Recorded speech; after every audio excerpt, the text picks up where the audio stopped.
दिल्ली में चुनाव का ऐलान होने के साथ ही सर्द दिनों में भी इस समय तपिश पूरी तरीके से तेज नजर आ रही है। आम आदमी पार्टी और बीजेपी के बीच सियासी लड़ाई का नया मुहाना खुल गया। सीएम निवास को लेकर के शीश महल वर्सेस राजमहल की लड़ाई में खुद को आम आदमी पार्टी यानी कि आम आदमी के सबसे नॉर्मल लोगों के करीब बताने की जो होड़ है वो इस समय मची हुई है इन नेताओं के बीच। देश की सियासत में वैसे तो ये रवायत पुरानी है। खादी पहने नेताजी अक्सर आम दिखने की कोशिश इसलिए करते हैं ताकि वो जनता के बीच के लग पाए। अरविंद केजरीवाल भी इस सियासत को आगे बढ़ाते रहे। आज भी उन्हें शर्ट पैंट में देखा जाता है। हाँ, ये बात अलग है कि कल तक वो सरकारी आवास गाड़ी ना लेने जैसे बहुत सारी कस्मों को तोड़ चुके हैं, लेकिन सारे सादे लिबास के जरिए अरविंद केजरीवाल आम वोटर्स को अपने साथ जोड़े रखना चाहते हैं और इसलिए दिल्ली विधानसभा चुनाव के बीच मुख्यमंत्री आवास को लेकर विवाद बढ़ता जा रहा है। आम आदमी पार्टी के नेता राज्यसभा सांसद संजय सिंह और मंत्री सौरभ भारद्वाज समेत अन्य नेता सीएम हाउस पहुंचे और उनके साथ मीडिया भी मौजूद रही। उनकी मौजूदगी में कुछ कहना चाहते थे। सीएम हाउस के बाहर पहले से तैनात पुलिस ने उन्हें अंदर जाने से रोक दिया, जिससे स्थिति जाहिर है तनावपूर्ण हो गई। आम आदमी पार्टी नेताओं के जो आम आदमी पार्टी नेता जो है वो बीजेपी पर आरोप लगाते हुए उन्होंने कहा कि विपक्ष ने सीएम हाउस में लग्जरी सुविधाओं की मौजूदगी का दावा पेश किया है। ये तमाम बातें कही गई। सौरभ भारद्वाज ने यह भी कहा कि अगर वहां पर गोल्डन कमोड, स्विमिंग पूल और मिनी बार जैसी सुविधाएं हैं तो मीडिया को जरूर दिखाया जाए। हम इन्हीं चीजों को देखने के लिए आए थे। पुलिस के रोके जाने के बाद आम आदमी पार्टी नेताओं और सुरक्षा बलों के बीच नोकझोंक भी हुई और खूब बहस हुआ। दूसरी ओर आम आदमी पार्टी ने बीजेपी पर पलटवार करते हुए प्रधानमंत्री आवास को राजमहल करार दिया और दावा किया कि इसे 2700 करोड़ रुपए से बनाया गया है।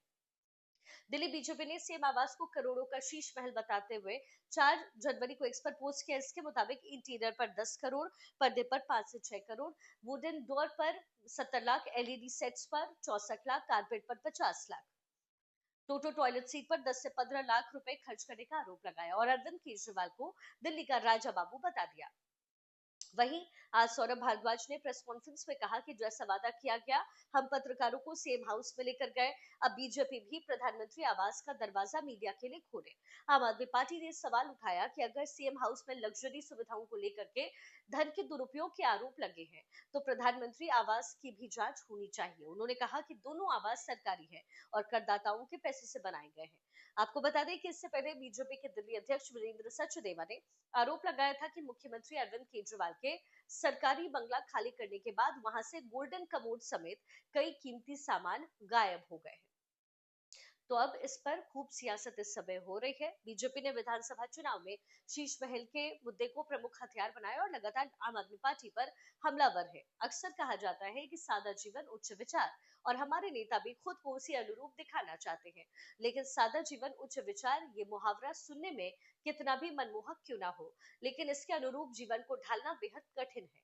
लाल बहादुर शास्त्री, सर्वपल्ली राधाकृष्णन जैसे कई महापुरुष इसी तरीके से जीवन जीते आए और शायद इसलिए आम वोटर ने भी अपने मनस पटल पर नेताओं की ऐसी ही छवि बना ली और नेता भी शायद इसलिए खुद को इस अंदाज में दिखाने की कोशिश करते हैं। पर सवाल है कि क्या दिल्ली की राजनीति में आज वाकई ये मुद्दा कोई असर डाल पाएगा या नहीं, क्योंकि बीजेपी अपनी पूरी तरीके से जोर आजमाइश इस पूरे मामले में करती हुई नजर आ रही है। जहां एक और बीजेपी दिल्ली के रण को फतेह करने के लिए हर संभव जो कोशिश है वो करना चाह रही है, तो वहीं अरविंद केजरीवाल भी पूरी तरीके से डटे हुए हैं। कई सारी योजनाएं हैं जिसको लेकर के अरविंद केजरीवाल जनता के सामने जा रहे हैं और ये बताने की कोशिश कर रहे हैं कि अरविंद केजरीवाल से बढ़िया नेता और उनसे बढ़िया सीएम दिल्ली के लिए कोई नहीं हो सकता, दिल्ली वासियों के लिए कोई भी नहीं हो सकता।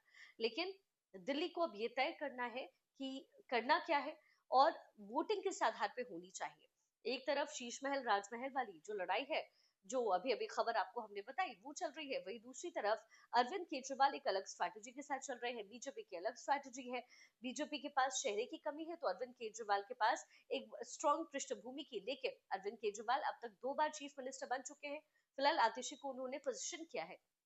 लेकिन इन सब के बीच सवाल ये है कि अरविंद केजरीवाल वर्सेस बीजेपी में कांग्रेस जो है वो जरा पीछे रह गई है। आम आदमी पार्टी और बीजेपी मुख्य धारा में नजर आ रही है, चुनावी मुख्य धारा में, लेकिन कांग्रेस यहाँ से गायब लग रही है। तो क्या यही दोनों चुनावी जो पार्टियां हैं वो दिल्ली के दंगल में जब उतरेंगी तो फिर कमाल कौन दिखा पाएगा, ये देखना अहम रहने वाला है।